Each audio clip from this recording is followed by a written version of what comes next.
Good morning again. Chesterfield Community Church of God, family and friends, words for the day from the Word. We've been working on fear of the Lord as the beginning of wisdom, was how we began. And we've talked about fear as trust in the Lord, as faith. Isn't it strange that we would think that way? Psalm 128:1 reads, "Happy is everyone who fears the Lord, who walks in his ways." We've talked about wisdom as a way of life and love. So here we are looking at fear of the Lord as a happy trust in God. I'm going to read a little story out of Matthew, a little teaching from Matthew. I'm reading in chapter 10. The large context is that Jesus is sending his disciples out, and he says, "I'm sending you out as sheep among wolves." Danger, danger. And the context then is the threat of persecution.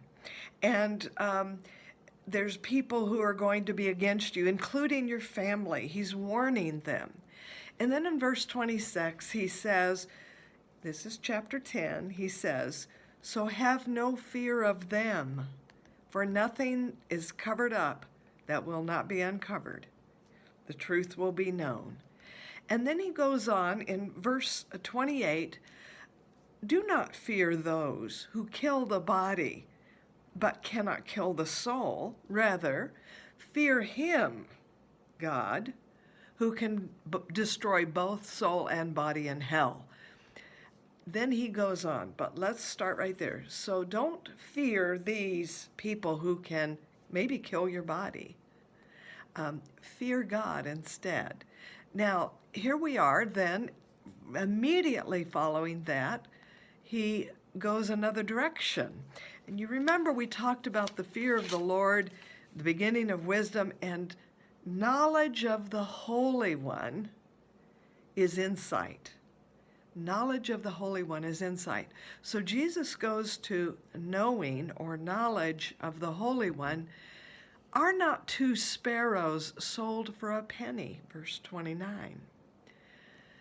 "And not one of them can fall to the ground apart from your Father, Abba. And even the hairs on your head are all counted, numbered. So do not be afraid. You are more value than many sparrows." Let's see what Jesus is saying here. In a sense, he is saying, if you must fear real dangers, don't fear those who can threaten you in terms of life and death. Fear the one, be devoted to the one who loves you as Abba, as Father. Experience the love of your Father. Fear him, this one, not those. Make a choice who you're going to fear. Make a choice. If you must be afraid, fear God.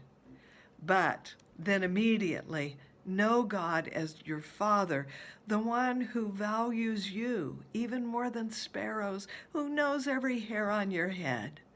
Know this character of God who is devoted to you, and choose devotion to him as opposed to fear of the temporary and the temporal things that might threaten you. So this day, your Father treasures you, your Father loves you, your Father values you. Fear that one. Trust and believe in that one. Amen.